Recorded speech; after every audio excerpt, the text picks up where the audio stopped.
Get a little exercise, but again, you're going to do that every 45 minutes if you're going to follow my rules. So a lot of good things there. Getting our minds moving requires us to read things that are stimulating intellectually to us, things that get us thinking. Whether we agree or disagree, doesn't matter. Read things that get you to think, because that will help move energy. Read things that contact your heart. You know, one of the lost skills of our day is something the Greeks had, which is they understood the use of different kinds of plays, romances and dramas and happy endings and sad endings, and they understood how to use those to help balance the pattern of stuck energy in a person's heart, in a person's emotional body. And we've lost that. But definitely read classic literature. Enrich your mind with the thoughts of people who are thinking, whether you agree or not. Enrich it until you see past their flaws. Just keep enriching it, and so that we can move forward, and so that you can keep energy flowing through your body. When you let energy stop, energy stops. One of my heroes is Dr. Richard Scholl's. One of the beautiful things about Dr. Richard Scholl's, not just that he was my teacher and that he's brilliant, but that just listening to him moves your energy. You can't listen to him and not have your energy move, whether you agree with him or not. And you know, he's a brilliant guy and a great healer, but he, you know, some of his things have not been adapted to the modern conditions we have today. And maybe he would do it differently if he had a regular practice today. I don't know.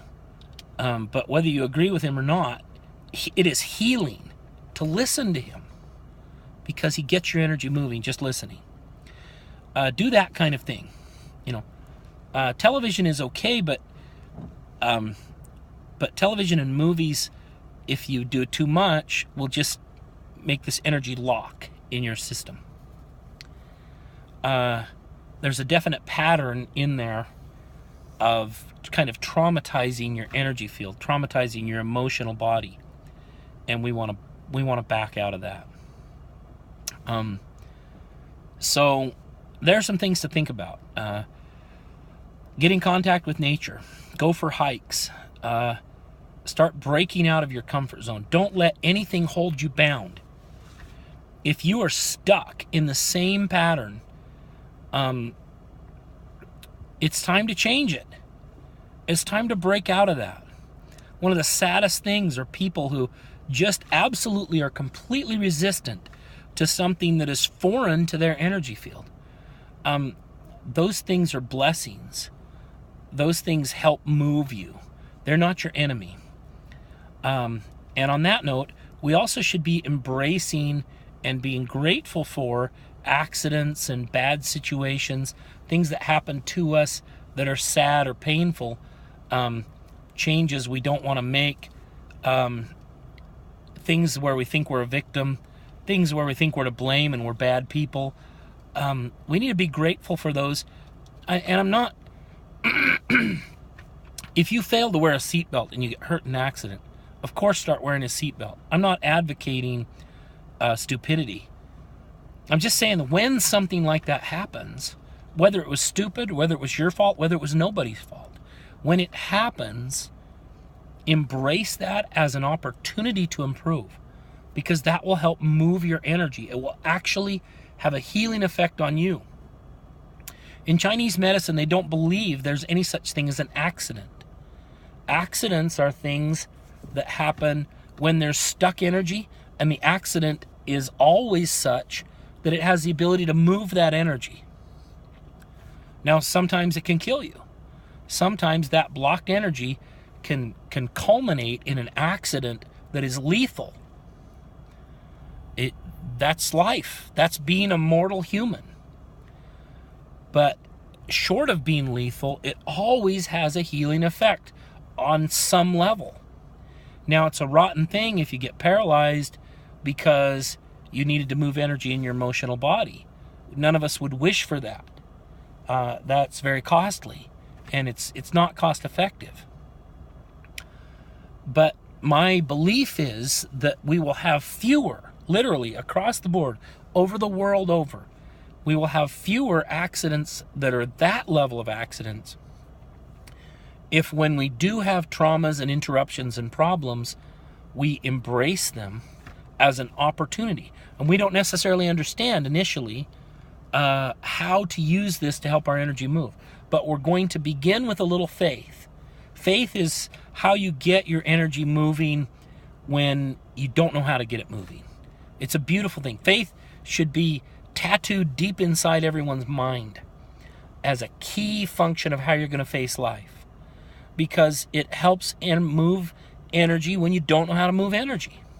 So you begin with faith in, this is good. I don't know how, but it is.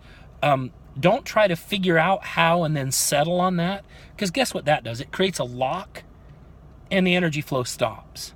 So we don't actually want to be there. We want to keep that energy moving. We don't want to look for a reason, oh, well, this might have happened if it wasn't for that. And then you settle on that, right? That to me is unwise. It's ill-advised.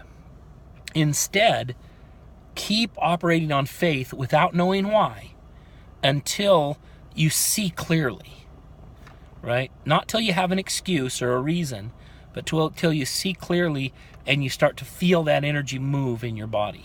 So just be grateful. Say, I don't know why, I don't know where, I don't know how, but this is a blessing to help get my energy moving. So I'm going to stay focused on that.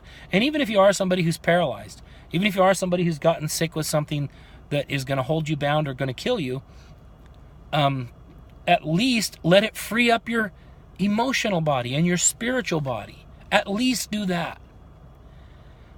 Let it be your friend at the level that it can be.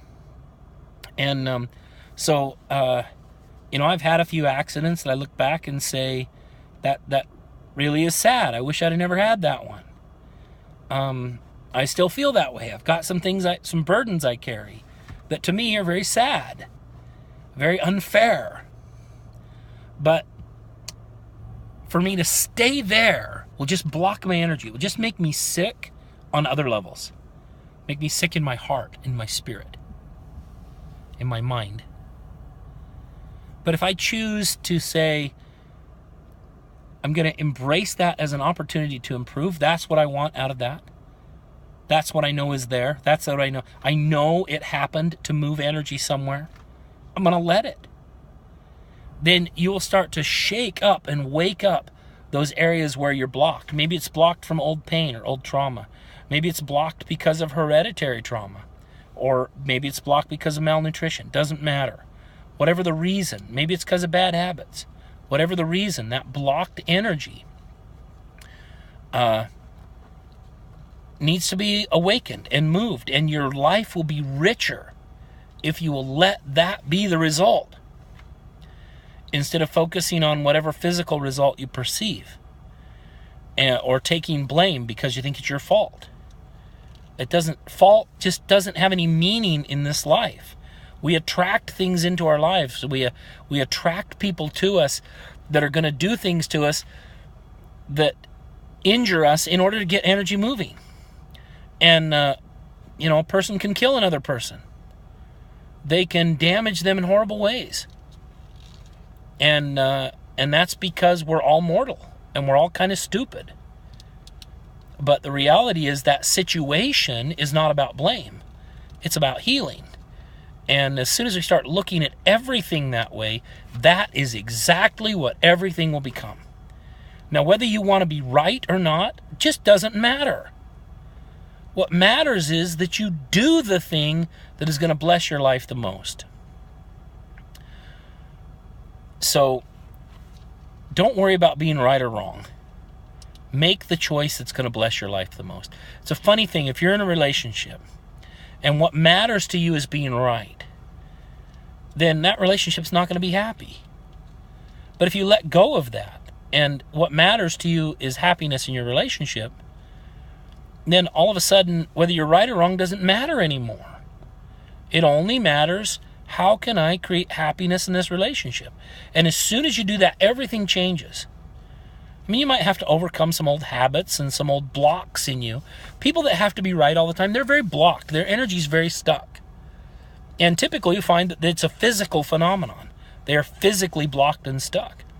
But as soon as they begin to think, I want to think in terms of happiness instead of being right, it actually unlocks their physical